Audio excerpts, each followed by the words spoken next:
All righty, guys. Welcome into the AfterSchrock. Not a whole lot of time today, so this one's going to be a quickie. But I wanted to make sure we got in here. There was a couple stories we didn't get to on the program. The show just went really quick today, didn't it? I mean, we had great callers who called in at a nice even rate throughout the program, so I always had a call to go to. We got the Super Bowl story done, the malvertising ones done. Those were the biggies. There was a new ransomware posing as games trying to trick you. We can talk about that. Didn't talk a whole lot about the Microsoft Windows update. I figure that's coming in April. That was one of my backup stories.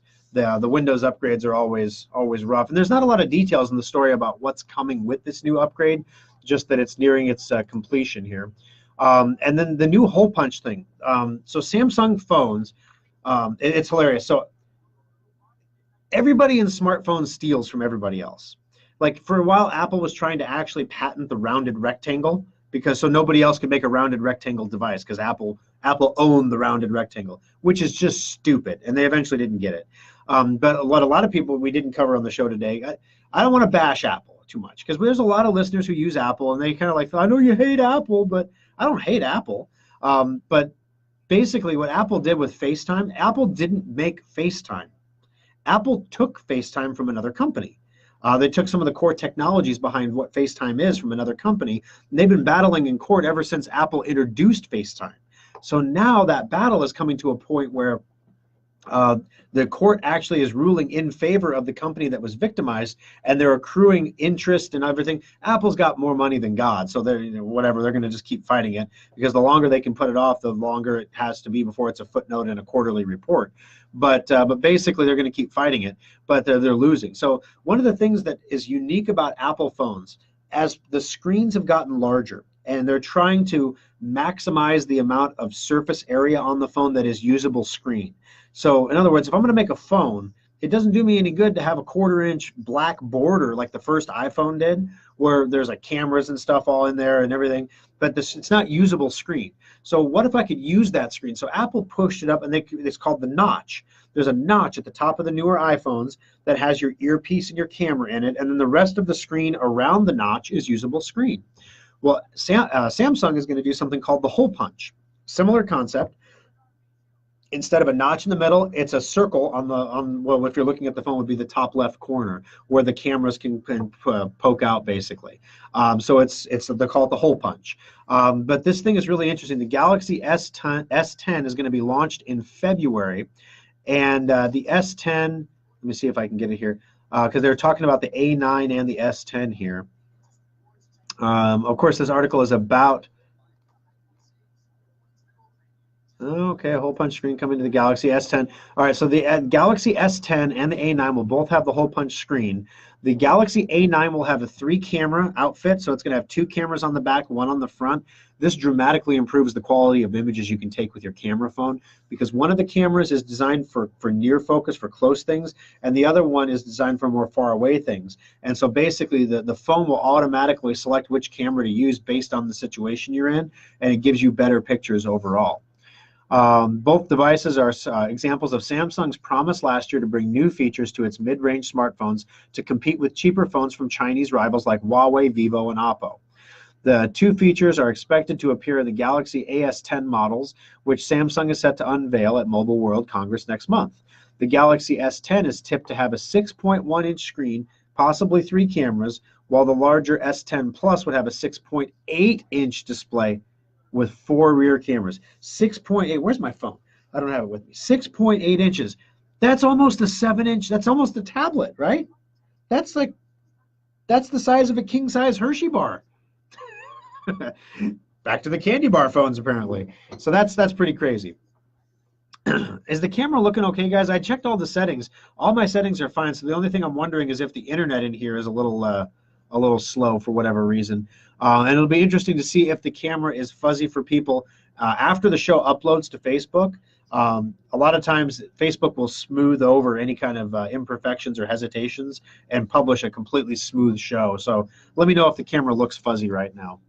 All right, what else do we get? This Trojan infects your Chrome browser extensions and spoofs searches to steal cryptocurrency.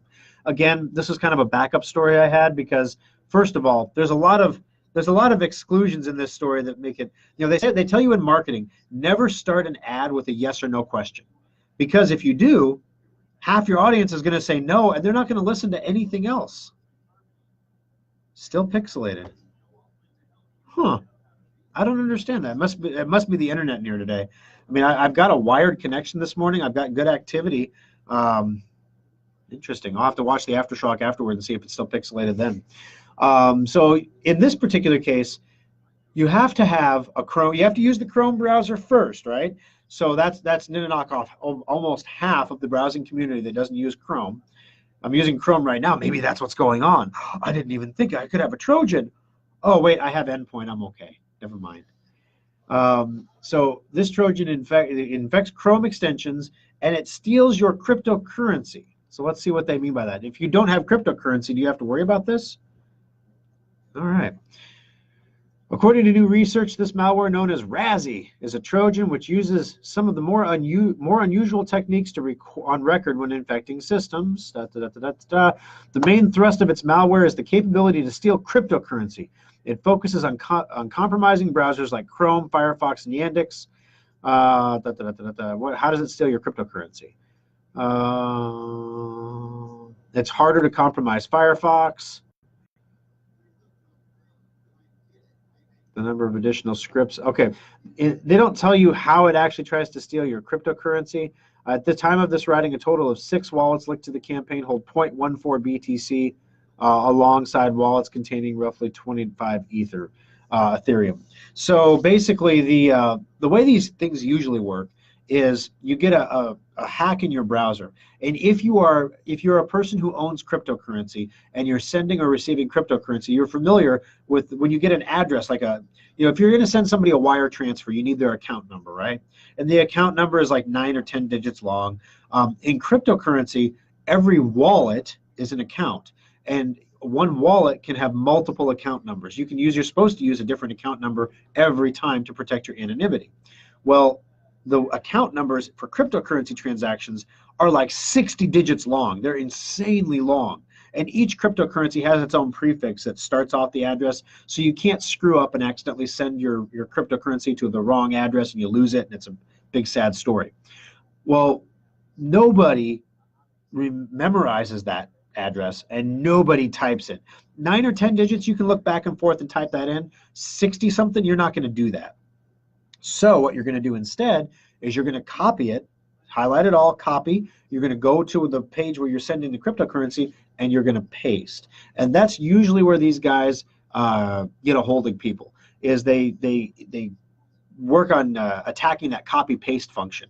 So when you copy the address, it actually changes it to the bad guy's wallet address, and then you paste it in, and you didn't really look at what you copied because you're just copying and pasting it. You didn't bother to look at it. You might look at the prefix to make sure it's the right prefix for whatever coin you're sending, but you're not going to, I always look at like the last 3 digits to make sure they match what was on the other screen. I'm not going to compare the whole thing. And then you send it. Some people don't look at all. They just paste and send. And when you do, you're sending your cryptocurrency to the bad guy. So again, I didn't cover that during the show because I kind of felt like you had to use Chrome and you had to have cryptocurrency. Maybe, maybe not. I don't know. I don't know how many people would be too interested in that. New ransomware poses as games and software to trick you into downloading it. Potent new ransomware. Now, ransomware is serious stuff. This is big time serious. Ransomware is the stuff that infects your computer and encrypts everything on your hard drive. And if you're on a network, like at work, it'll go through the network. It'll encrypt the servers. It'll encrypt all of your backups. If you attach a thumb drive, it'll encrypt that. It encrypts anything that gets plugged into the computer or anything that's attached or that the computer can access without a password or that has a saved password. A new form of ransomware is infecting users around the world by disguising itself as applications or games and tricking people into launching it on their PC. If you have Semantic Endpoint installed on your computer, this won't run if you try to run it, okay? If you have WebRoot, if you have McAfee, if you have AVG or Avast, if you have Malwarebytes paid version, I can't guarantee you that it's going to stop this infection in its entirety before it starts encrypting things on the hard drive. But I can guarantee you if you have Semantic Endpoint, you are protected. The Antova ransomware first emerged January 1st of this year, and the new code behind it suggests the cyber criminals distributing it are experienced malware developers. This ain't some hodgepodge, garbagey stuff made by a kid in his mom's basement. This is real criminal syndicate kind of stuff. It displays the ability to morph quickly. That means it can change to avoid detection. With the potential for evasion tactics and spreading mechanisms to be easily added, which means whenever there's a need to attack a computer network or a vulnerability that's discovered, they can very quickly weaponize this malware to attack that new vulnerability. Again, how many of you don't have patches installed for Dropbox? You bet you didn't even know you had Dropbox on your computer. There's a patch like every day for Dropbox. How many people don't have patches for Java, for Flash, for Adobe Reader? Tax season is here, guys. Adobe Reader is like the most attacked program right now. So this is why it's important to keep those security updates current. Somebody discovers a vulnerability, and then it's a race against time. Adobe is going to put out a patch. It can take you up to 14 days just to automatically get an alert about the patch. You won't install it, it'll just alert you. These guys, though, have to be able to weaponize it really quickly so that they can take advantage of that 14-day window and attack your computer while you're still defenseless. Secure Updater installs all those patches within 8 hours of release to make sure your computer is not defenseless. Okay, so they have to be able to weaponize this quickly. All right. Antova also comes equipped with strong encryption using a pair of RSA keys to lock users out of files, a tactic also used by some of the most successful ransomware families like Grand Crab and Crisis. It's because of these capabilities and how it's prepared for its modular extension, no relation, modular, that security researchers at security company McAfee, who uncovered the ransomware, have warned that Antova is the work of skilled cyber criminals and has the potential to become a serious threat. This is like back in the day when they always used to say, there was when we first started Schrock, the antivirus that came with the motherboard, you buy the motherboard, you get free antivirus with it. It was called PC-Cillin, or some customers would call it PC-Chillin, but it was PC-Cillin, like penicillin, and it was made by Trend Micro. And whenever you went on CNN, because that was the only 24-hour news network back then, you go on CNN and you watch whenever there's a big new virus, the I Love You virus, the Melissa virus, they'd bring in experts in this field from Trend Micro to talk about it. And Trend Micro's antivirus was the worst antivirus on the planet. It just didn't work. It was terrible. Nobody runs Trend Micro anymore. McAfee's kind of similar to that right now. So anyway, the Antova has the potential to become very dangerous. And currently, the largest number of victims are in the United States, with ransomware also being spotted in Belgium, Germany, France, UK, and other European countries. Spread via peer-to-peer networking, Antova masquerades as a free download of game and software to lure unsuspecting victims to download ransomware, although researchers note it could be spread using other attack vectors in the future. All right, that last paragraph is important because most of you don't have to worry about getting this right now.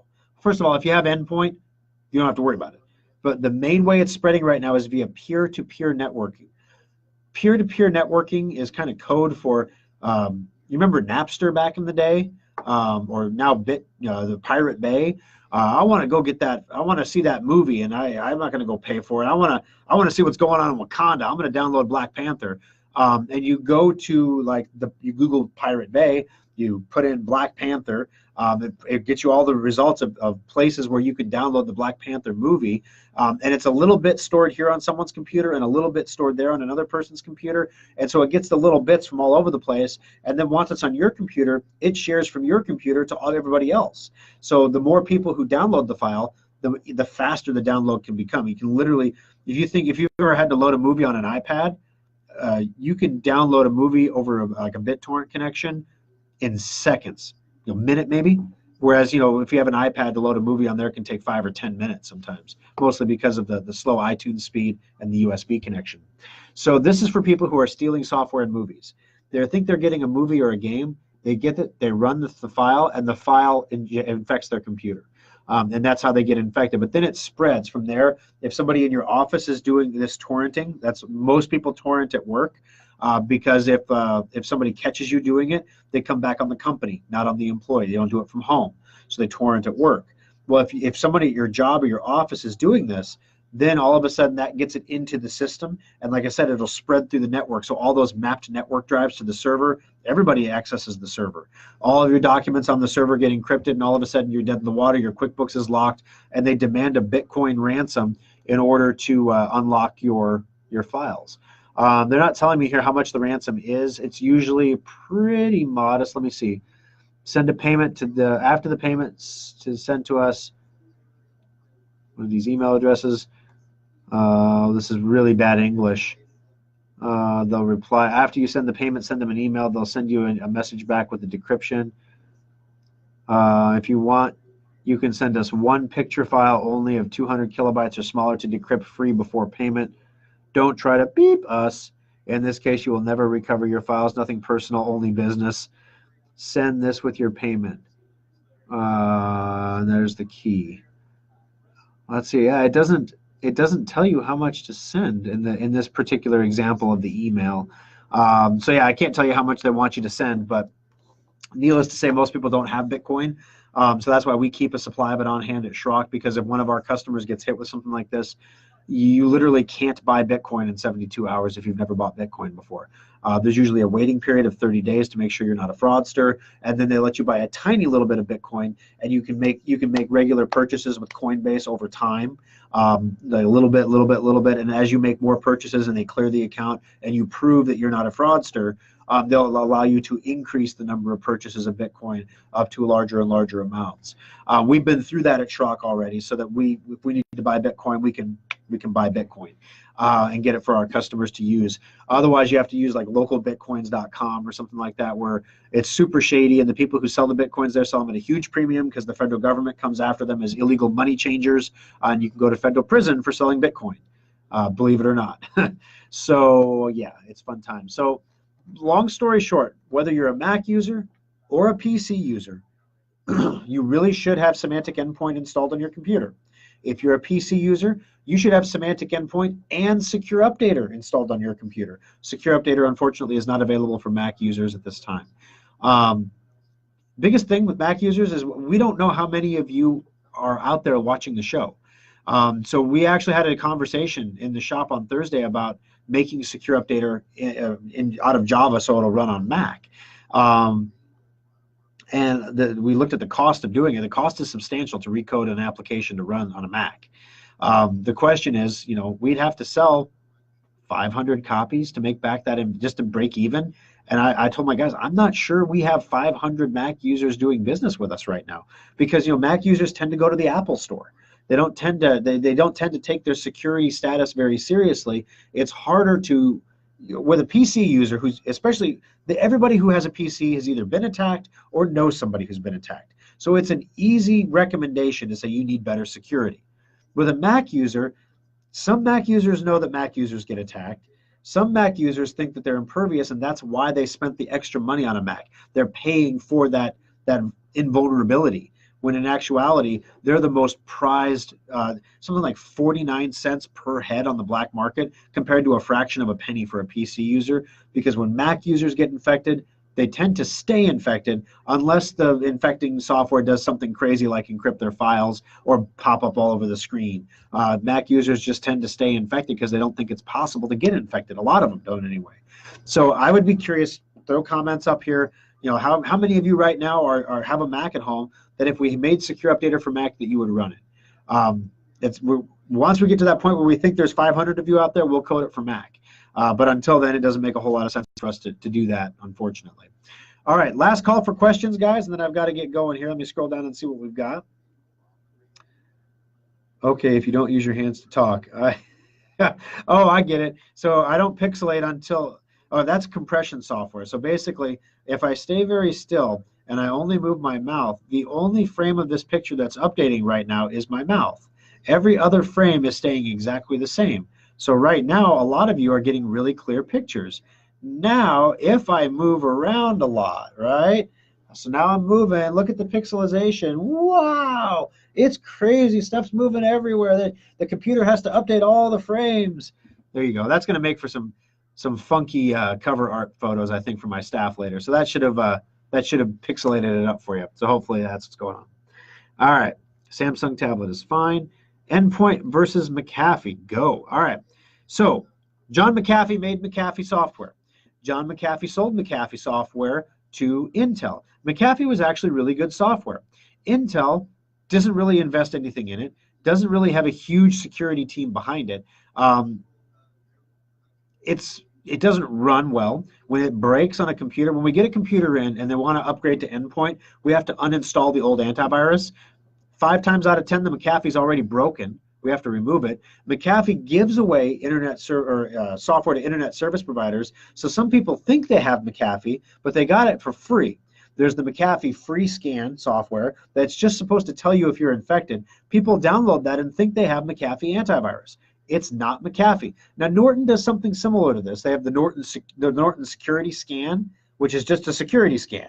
It's not antivirus. And then there's the Norton Security product, which is antivirus firewall. That's the consumer product that everybody buys.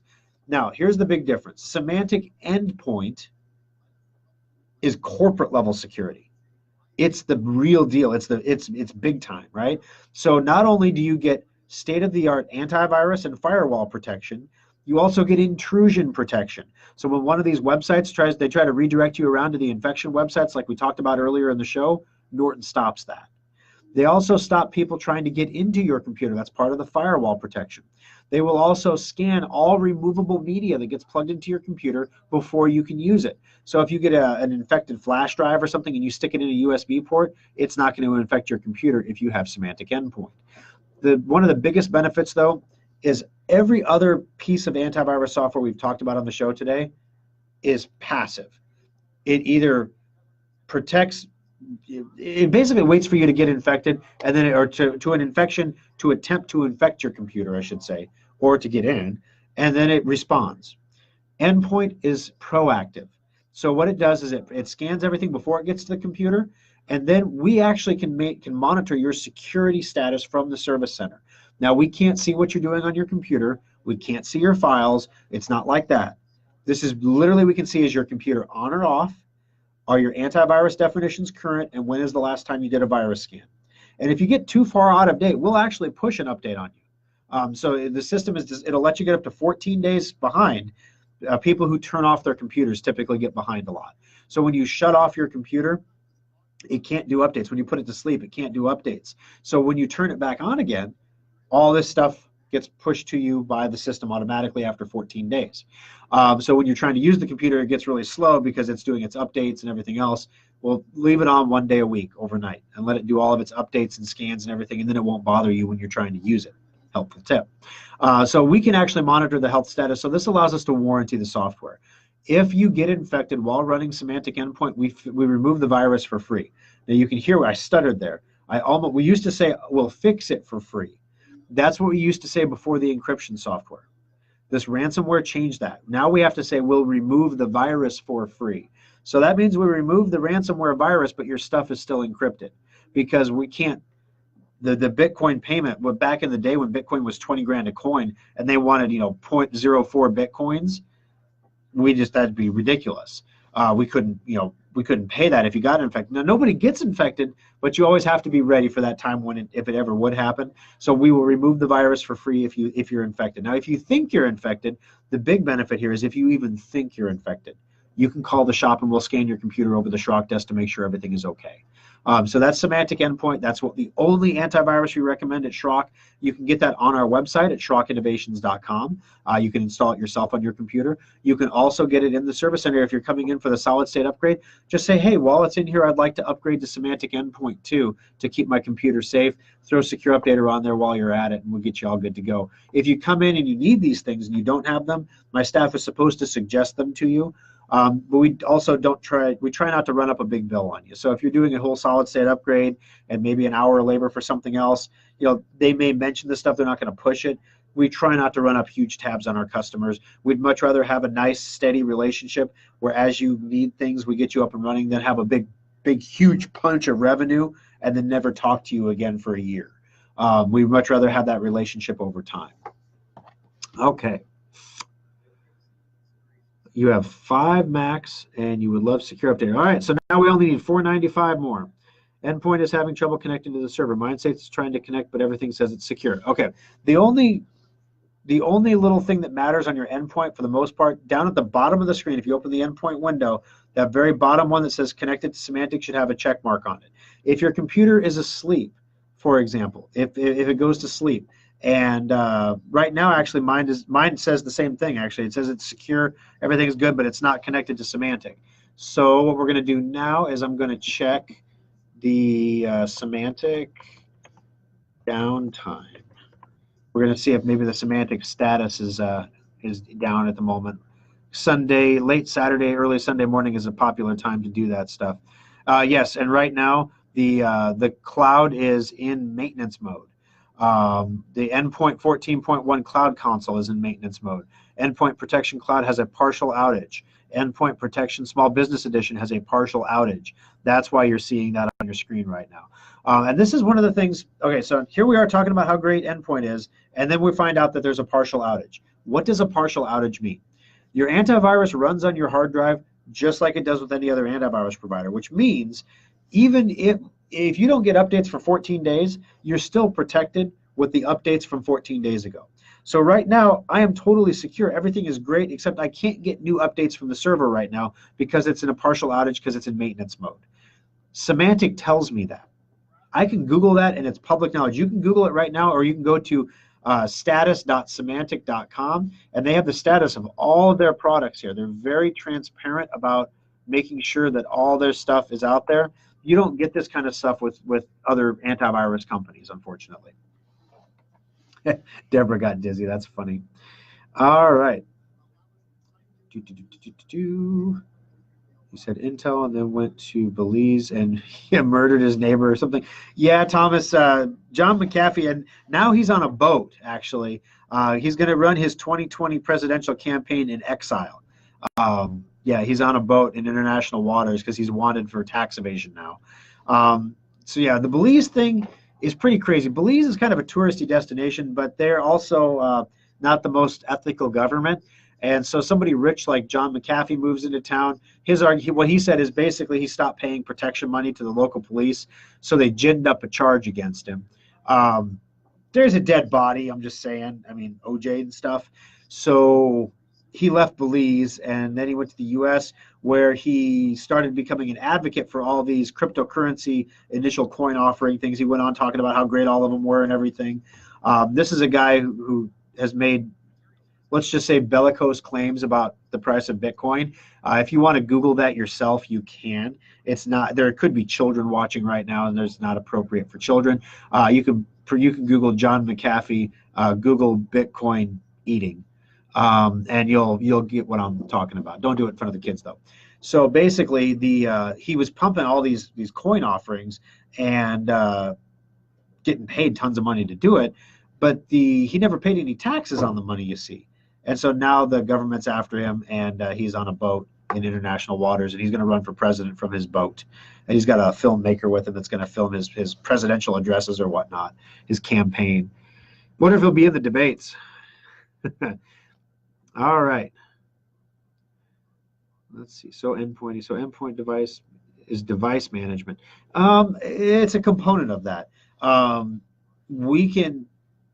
Endpoint is designed to be corporate antivirus. So imagine a corporate building with 1,000 users in it and one IT administrator who is responsible for administering the security of all 1,000 people who have varying degrees of technical knowledge. He's going to want something that he can deploy and monitor from a central workstation, and that's what endpoint is. So we can tell you from the endpoint portal. Oh, it's down right now, as I say.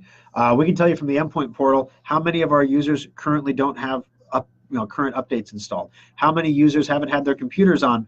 Sometimes people get new computers when they have our endpoint software, and they don't realize you can move that subscription to the new computer. So they just don't turn the computer on for 6 months, and they pop up in our portal, and it says, hey, this customer hasn't been online in the last 6 months. We can call that customer and say, did you get a new computer? We can move your endpoint to the new computer. Let's get on the Schrock desk and do that. So if you have Secure Updater or Endpoint and you buy a new computer, let us know. We'll move the subscriptions that you've already paid for. There's no cost to do it. We'll move them to the new computer so that you continue to get the benefit of that protection for you. It's not quite device management, but it's similar to that. Okay. Let's see here. Which computer system manufacturer would you really recommend for KUKA robotics office communications? Um, Boy, we recommend for laptops. We recommend Asus laptops. Asus laptops have great hardware, whether you spend $600 or $1,500 on a laptop. Not so with a lot of the other ones. HPs and Dells, you really get what you pay for. If you're going to pay, like the laptop I'm streaming on right now was a $1,500 laptop.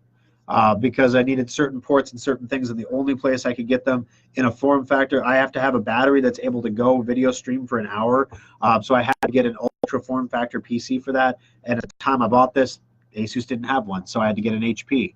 So I had to spend $1,500 on an HP to get one that would do what I needed it to do for the radio show. Which is why when people tell me it's pixelated, I'm like, what do you mean it's pixelated? I paid $1,500 for this thing. But yeah, so I would recommend an Asus laptop. The Asus laptops have great ports. They have USB-C ports on them now. They've got USB 3.1, USB 2 ports. They also have HDMI ports. Some of them even have VGA ports still if you need that. They have wireless connectivity and Bluetooth connectivity, which is important for robotics. So yeah, overall, that's what I would recommend for you. All right, guys, I've got to roll. Of course, it's supposed to be a quick one. It ended up being a half an hour, but thank you for joining the show today. Thanks for joining us for the AfterSchrock as well. I really appreciate you guys watching the program and being Schrock customers and fans of the show. It means a lot to me. It's just amazing looking back. Oh gosh, looking back 20 years ago at the things that I thought were going to happen, like how easy it was going to be and how rich I was going to be. Right? I mean, I'm not doing bad. I'm supporting my family, and my priorities have changed since I was 19. 20 years old. My priorities are a little different now, but I've got 3 kids. I'm supporting my family. We're not living paycheck to paycheck, but I'm also not retiring to Belize either, where I can murder my neighbors. I haven't punched that ticket, I guess. But the thing is, I love what I do. I love helping people. I don't so much love the business side of it, actually. It's like that's the side that you have to do as a business owner. But I love helping people and making their stuff work the way they want it to, and just having them enjoy their technology. It's frustrating to me to have somebody still on Windows 7 because they just don't like Windows 10. I don't like it. Why don't you? If you press people and you say, why don't you like it? You'll find that they can't really name any reason why it's the change mostly. Things are a little bit different. They don't want the change in how things look and work. But most people can't name a specific reason. Maybe the 6-month updates, that could be a good one. New one coming out in April. But people on Windows 7 have to upgrade now. And so talking to a customer and saying, listen, Windows 10 is not that bad. If we upgrade you to Windows 10, you have to pay for the software now, and we'll do the upgrade for you. It's an hour of labor. But when it's all done and upgraded, I had a customer in the service center who's like, I want to go to Windows 7 or to Windows 10. I've tried to go to Windows 10. My computer won't support Windows 10. And he did have an older Windows 7 computer. This gentleman was like 90 years old. And God bless him for wanting to try something new at 90 years old. I can't tell you how many people it's the exact opposite. They don't want anything to change because they know how to use it and they're just going to run with it. So we look and we find out it's his graphics card, right? His graphics card is not compatible. He's on Social Security. He's on a really strict budget. He could barely afford to do the upgrade. So here's what we're saying. We actually had somebody recycle a 2013 holiday special. It had a graphics card in it. And we said, listen, we're not going to charge you for the graphics card because it's used and we don't sell used stuff. But we'll take this graphics card out of this tower and we'll put it in your computer. And this graphics card chipset will support Windows 10. Then it doesn't matter what you have on the main board. Just make sure you plug it into the right port. Then we put tape over all the other ports so he couldn't plug into the wrong ports. And so he went home with Windows 10 on his computer, and he's just amazed to have the newest technology that's out there. He got the solid state upgrade too, and we're like, wait a minute, I thought you were on a budget. Hold on a second. But he got Windows 10, he got the solid state upgrade. He took it home, and it was like a brand new computer to him. And it was awesome. All of his files were there. All of his programs were still there, just like they used to be. So they all opened the same way. Start menu was a little bit different, but not dramatically so. And of course, there's the Schrock Desk. He's a Schrock Desk subscriber too. So over the Schrock Desk, we're able to help him out when he needs it. He got all of his labor for half off because he's a Schrock Desk subscriber. It was a really good turnaround for him all the way around. So that's what I love about my job. I love being able to come up with innovative solutions for things. So this leads me to, we did this last time around, but I'm going to leak on the AfterSchrock. For those of you who've watched all the way to the end, this is what's coming next month. A lot of you have gotten solid state upgrades. A lot of you now have really, really fast hard drives in your computer. And yes, they're 6 times less likely to fail than a mechanical hard drive, but go look at the Drive Advisor stats. Let me see, driveadvisor.com. It'll literally tell me how many people, how many drives have blown up. So Drive Advisor has 5,000 users right now. And we've detected 2,111 failed hard drives of 5,000 users. And we're covering 6,200, about 6,250 devices. So that's a third of all hard drives we have scanned are bad. 1/3. Odds are right now that your external hard drive is bad and you don't even know it. So what we're going to do next month is, now we've got your internal hard drives taken care of. Now we're going to handle your external hard drives. All Schrock modular storage devices are half off. Now, a lot of you, because you just got the solid state upgrade, have a much smaller hard drive than you used to have because you weren't using that much space, which means you don't need a great big giant backup drive. So we're going to we repurposed, we built a whole bunch of custom. We usually don't sell the modular storage devices in 500 gigabyte capacities, but I've been spending the last few days in the service centers building the enclosures with 500 gig hard drives in them, because I know a lot of you are going to want those, but they're all half off. So that means normally your 500 gig enclosure with a 500 gig hard drive in it is going to be $99. They're going to be half off, so it'll be $50. The 1 terabyte ones will be $75. So it's $25 more for double the storage. Our enclosures are faster than Seagate. They're faster than Western Digital. They use the latest USB 3.1 technology to make sure they get the maximum speeds. We also use high-speed drives in the enclosures. We're not throwing the junky 4,200 RPM hard drives in the enclosure to give you capacity. We're giving you a fast hard drive enclosure, so when you back up, it doesn't take forever. And we will even set your backup up for you for free when you buy the drive from Schrock. That's right, we'll set it up for free. And as an added benefit, if your hard drive ever fails and we have to recover the files from that backup, we'll recover your files to your repaired computer for free if you're recovering them from a modular storage device. So that's what's coming in February. This is a customer request. Somebody asked us on the radio if we could put our external hard drives on sale for one of the 12 sales this year, and so we're doing it. So for those of you who don't have a good external backup, if you've got one of those great big ones, nobody buys those anymore. So if you have a great big one, chances are it's time to replace it. If you've had it for more than 4 years, you should probably replace it. If you don't have Drive Advisor installed, install Drive Advisor. DriveAdvisor.com. I'm going to go ahead and put it on here for you. www.driveadvisor.com. Go to Drive Advisor.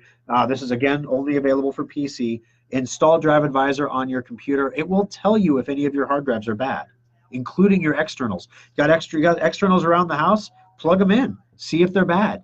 If they are bad, then you know you need to replace them, and next month will be a great time to do that. All right, guys, thanks for joining me. Have a great afternoon, and we'll see you again next Sunday for another edition of Repeat This.